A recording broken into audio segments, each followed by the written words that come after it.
धनंजय मुंडे यांची अखेर हकालपट्टी करण्यात आलेली आहे। मंत्रिमंडळामधून आज धनंजय मुंडे यांची हकालपट्टी करण्यात आली। त्यांचा राजीनामा मुख्यमंत्र्यांनी स्वीकारलेला आहे। मात्र काल जे फोटो व्हायरल झाले त्यानंतर एकूणच संपूर्ण महाराष्ट्र हादरलेला आहे। महाराष्ट्रामध्ये या सगळ्यावरून रोष निर्माण झालेला आहे। मात्र या सगळ्याची सुरुवात किंवा या सगळ्याचं सूत्रवाच आधीच सुरेश धस यांनी केलं होतं। आमदार सुरेश धस आपल्या सोबत इथे जोडले गेले। सुरेश धस, स्वागत तुमचं TV9 मध्ये। आज अखेर धनंजय मुंडे यांचा राजीनामा मुख्यमंत्र्यांनी घेतला। एक प्रकारे मुख्यमंत्र्यांनी धनंजय मुंडे यांची हकालपट्टी केली आहे। मी मुख्यमंत्र्यांचं मनापासून आभार मानणार आहे, कारण त्यांनी पहिल्या दिवसापासून हे जे आहे ते पॉझिटिव्ह बाजू या संदर्भात घेतलेली आहे। आणि अजितदादा पवार यांचंही मनापासून आभार मानणार आहे, कारण त्यांनी सुद्धा 2 आठवड्यापूर्वीच नैतिकतेच्या आधारावर धनंजयनी राजीनामा द्यावा अशा प्रकारचं स्टेटमेंट केलं होतं। खरं तर 2 आठवड्यापूर्वीच धनंजय मुंडे साहेबांनी राजीनामा देऊन मोकळं व्हायला पाहिजे होतं। हे जो कालचे फोटो व्हायरल झाल्याच्या नंतर जो रोष आणि राग तमाम महाराष्ट्राच्या मनामध्ये आला आहे, त्याला ते बळी पडले नसते। त्या अगोदरच राजीनामा देऊन मोकळं व्हायला पाहिजे होतं असं माझं मत आहे। नाही सुरेश दास, मात्र या सगळ्यामध्ये आणखी एक ट्विस्ट आहे। अजित पवार म्हणतात नैतिकतेच्या आधारावर राजीनामा दिला, धनंजय मुंडे म्हणतात वैद्यकीय कारणास्तव राजीनामा दिला। ते अजित दादा जे म्हणतायत त्यांना मी क्रॉस कसा करू? मी खूप छोटा कार्यकर्ता आहे।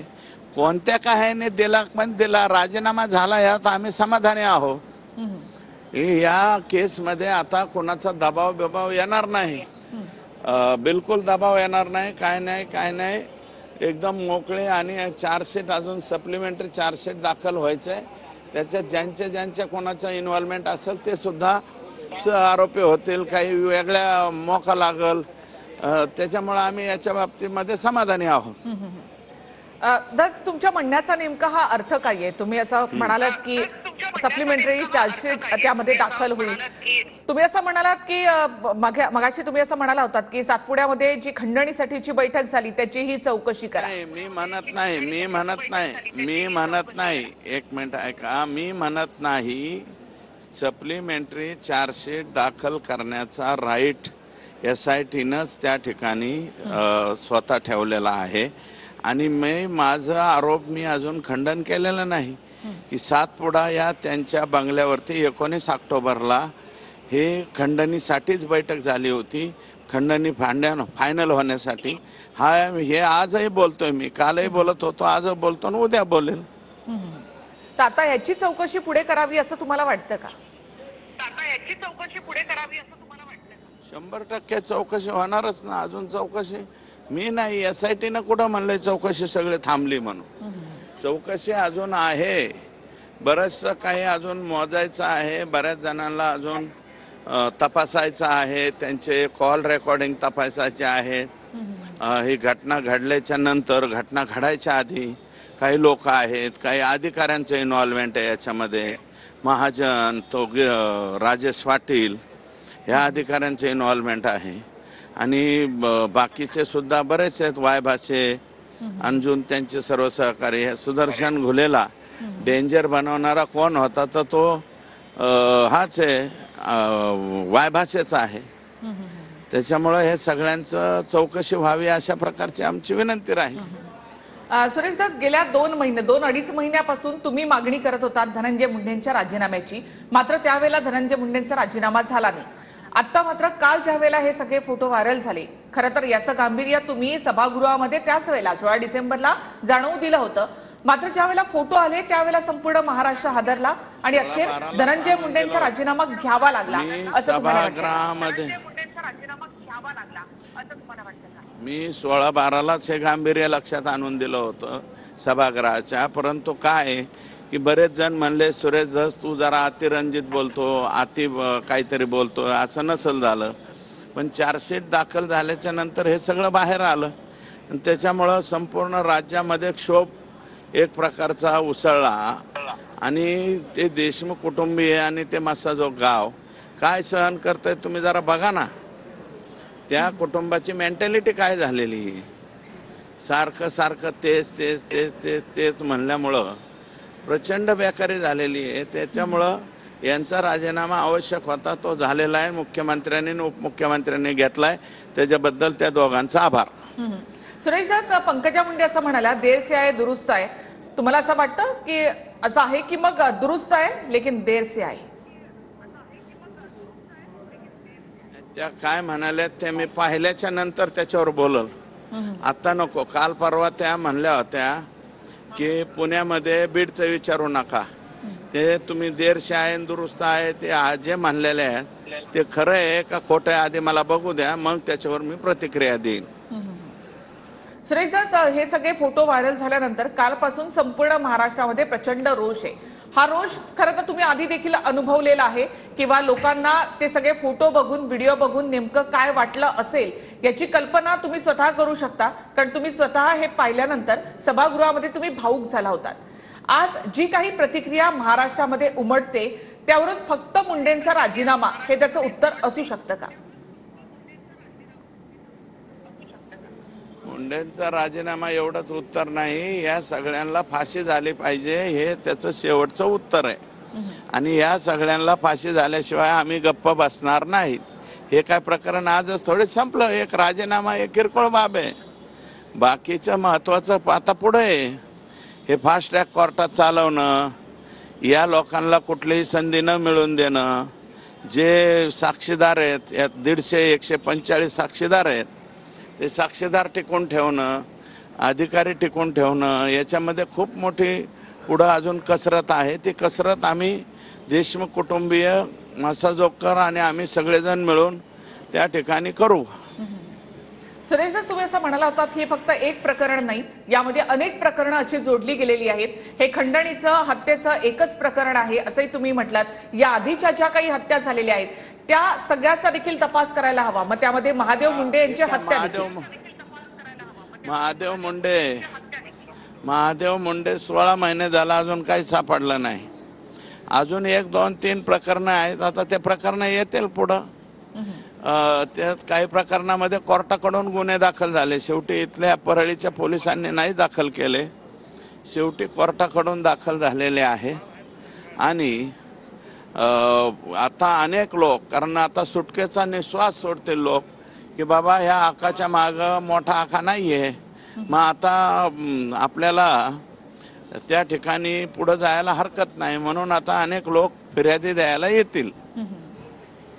सुरेश दास, या सगळ्या व्हिडिओ बद्दल तुम्ही बोलला होता, तिथे नेमकं काय घडलं हेही तुम्ही सांगितलं होतं. त्यामध्ये आणखी एक असं आहे की कृष्णा आंधळेंना मोकारपंथी या एका ग्रुपवर व्हिडिओ कॉल केला होता.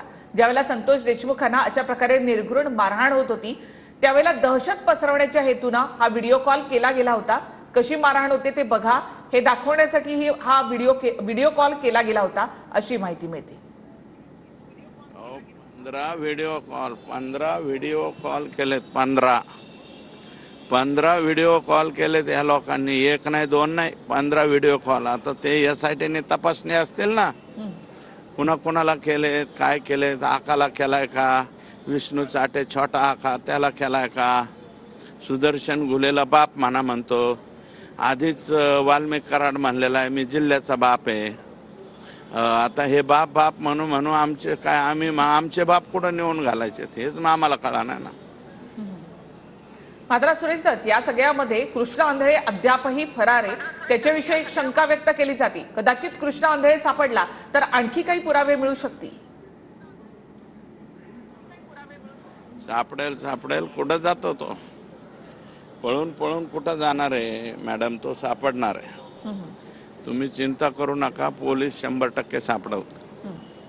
आता पोलीस चार्जशीटच्या गडबडीत होते, आता मोकळे झालेले आणि सगळे पोलीस त्याच्या पाठीमागे लागले तर तो लवकरात लवकर सापडून जाईल. सुरेश दास, किती निर्घृणपणे हत्या करण्यात आली संतोष देशमुखांची हे तुम्हाला माहिती होतं. त्यानंतर चार्जशीट मधून हे सगळं समोर आलं आणि महाराष्ट्राच्या समोर हे सगळं व्हायरल झालेलं आहे. या सगळ्याची कल्पना आधीच सरकारला होती असं म्हणायचं का?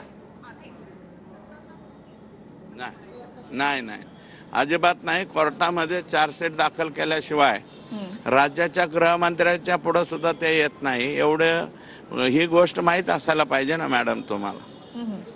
मुख्यमंत्र्यांना किंवा कोणालाही दाखवलं जात नाही. आधी कोर्टात आणि कोर्टाने सँक्शन दिल्याच्या नंतर आतापर्यंत 1400 पानापैकी फक्त 32 पानं बाहेर आलेत.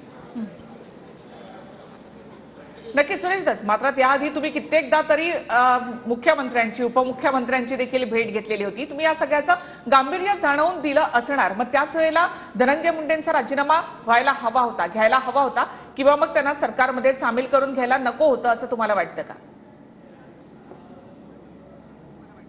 अगोदरच घ्यायला नको होतं.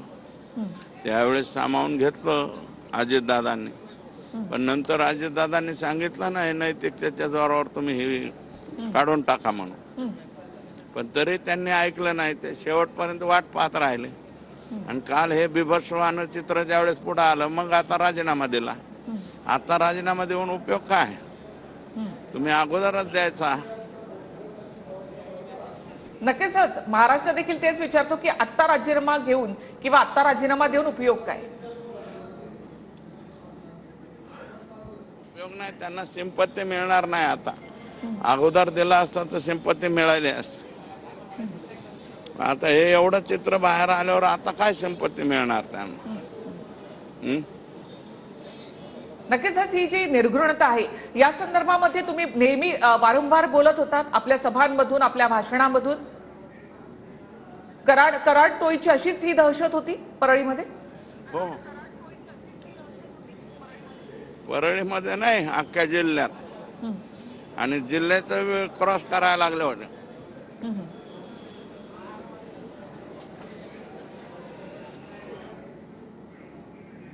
आणि पेलो जिल्हाही क्रॉस करायला लागले होते. ते जिल्हा क्रॉस करून हे धाराशिव जिल्ह्यामध्ये सुद्धा यांचं कार्यक्षेत्र गेलं होतं मॅडम.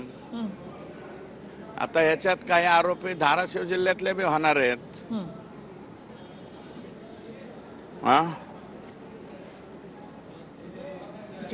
नक्कीच. दस तुमची लढाई इथे संपली, थांबली की आणखी पुढे सुरू राहणार हा लढा?